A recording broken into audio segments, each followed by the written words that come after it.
everyone, welcome back. I'm Melissa Pineda, and today I will be discussing the book Mastery by Robert Greene. So this book is an international bestseller, and it's a great read. Before I begin though, the link is in my description. So if you're interested in purchasing the book, it'll be there. And if there's anything you hear today that you find interesting or that you like, please like and subscribe if you haven't already. Okay, why listen to my review of this book? Well, because I'm going to tell you in a very short amount of time what the book's all about, what mastery means, and how you can apply it to your life. And if the author's correct, apply it to your life in a way that can change your life completely. So what is mastery? Robert Greene describes this as creativity, brilliance, focus, and the feeling of power. So he calls this mastery. He says that it's a feeling that we have that gives us a command over reality, other people, and ourselves. And he asks, how can it be manufactured and maintained? So the goal is to maintain this feeling. He says that we may only experience this for a short while, but for other people, for masters in their field, it's their way of life and the way they see the world. So people like Da Vinci, Napoleon, Darwin, he refers to a bunch of different exceptional individuals, and he says that they've kind of achieved mastery and looked at the world at their time through this lens. And so what is this lens? What is mastery? And how do we acquire it? How do we maintain it? Greene says that at the root of this power is a simple process that leads to mastery and that it is accessible to all of us. So in the beginning, he says, anything new is overwhelming. You have to keep practicing, learning skills, and pursuing it until you can eventually master whatever it is, whatever field you're in, whatever you want to master. It takes work, of course. So he says that there are 3 distinct phases or levels of the process of mastery, which will lead to ultimate power over your discipline. So first the idea is you want to find out what you're passionate about, what you want to pursue, and then how. So Robert Greene kind of talks about both things at the same time throughout this book, and is very helpful in terms of figuring out, what your passion is, and then how you're going to pursue it to achieve the state of mastery. So he says that there are 3 distinct phases or levels of the process leading to ultimate power. One is apprenticeship. You have to stand kind of on the outside, learning the elements and the rules of the specific discipline that you want to master. The second one is creative and active. So you then get to see inside the machinery. And third is complete mastery. So we can now see the whole picture, he says, with absolute clarity. Now, the masterful mind, he says, is one where we have the ability to have all of this. So first you have to pay your dues. You have the apprenticeship phase. Then you can get creative. You kind of see how things work within your field that you want to master, and then you master it. Greene says that you have to have an emotional connection to your work. This is essential. If you don't feel emotionally connected to whatever it is you're pursuing, whatever you're doing, it's not going to work out. You're not going to actually achieve mastery because you don't have an emotional connection. You're not passionate about it. Greene talks about how our thoughts determine our mental landscape. So it's important, the thoughts that you put into your mind, the things you think, and the way you talk to yourself.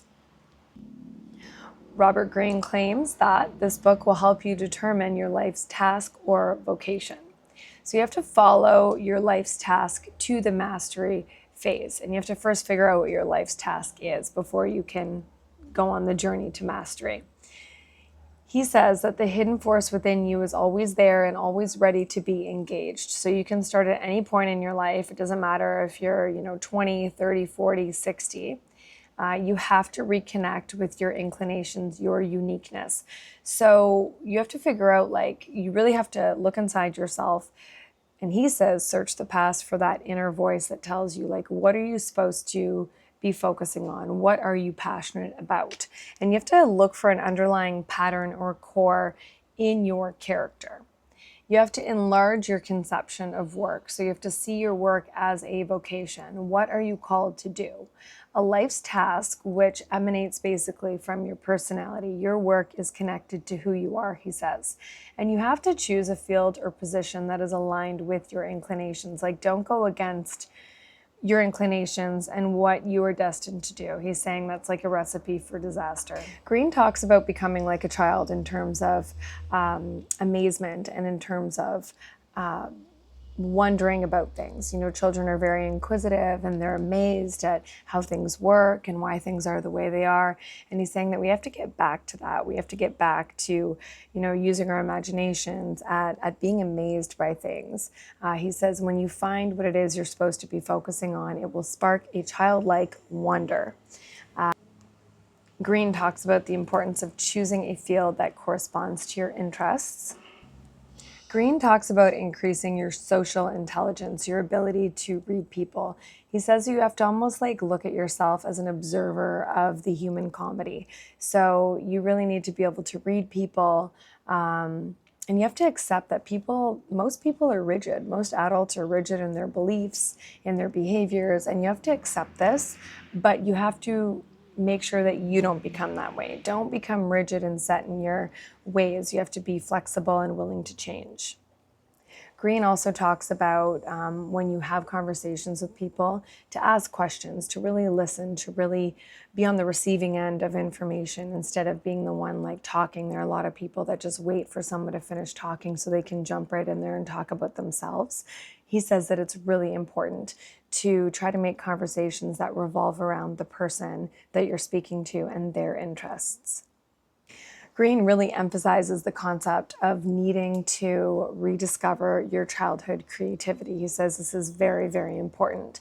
You need to let go of your feeling and desire for security and comfort. He says creative endeavors are uncertain by nature. So you have to think of yourself as an explorer. And he says that you can't find anything new if you're unwilling to leave the shore. Greene gives some really helpful tips and advice, such as you should always work within a deadline, whether it's a real one or a fabricated one. Just give yourself a deadline to accomplish certain things, to accomplish brainstorming, to accomplish a task you have. Always give yourself a deadline because you're going to work well within this deadline. It's important to be creative and to try to see and make connections. So he says that you want to see what's missing, where there's a need or a void that needs to be met, and then to fill that. So in terms of trying to figure out, what you're meant to do, you want to merge kind of your interests with what need is there for your interests, what need is there out there that you could perhaps fill. Greene says that it's important to be as realistic as possible about what your strengths and what your weaknesses are. So it's really important to be honest with yourself. He says that if you do something you don't love or that brings you no joy, you will constantly be fighting yourself every step of the way. He says that if you're constantly struggling to overcome your own weaknesses, you'll never actually get to your destination. So Greene says that you can lean on your strengths once you know what they are, which makes sense. Mastery is following your natural inclinations and that you can contribute to society in this way. So he says that it's selfish to simply consume what others create. You also have to create. You have to be a creator. You have to get in touch with your creative side and contribute to society in this way. Robert Greene is essentially saying that the future belongs to those who learn more skills and combine them in creative ways. It's a very introspective read, and it really gives you a lot of food for thought. So while it offers a lot of practical guidance and a lot of tangible historical examples, it encourages deep, deep self-reflection. It really prompts you as a reader to look inward at, your inspiration, your creativity, your goals, your passions. So I found it very interesting. I'm going to leave it there, though. If you're interested in reading more, learning more about it, I encourage you to pick up a copy of the book. The link is in my description. And if you've heard anything today that you found interesting or that you liked, please like and subscribe if you haven't already. And thank you for listening. Until next time.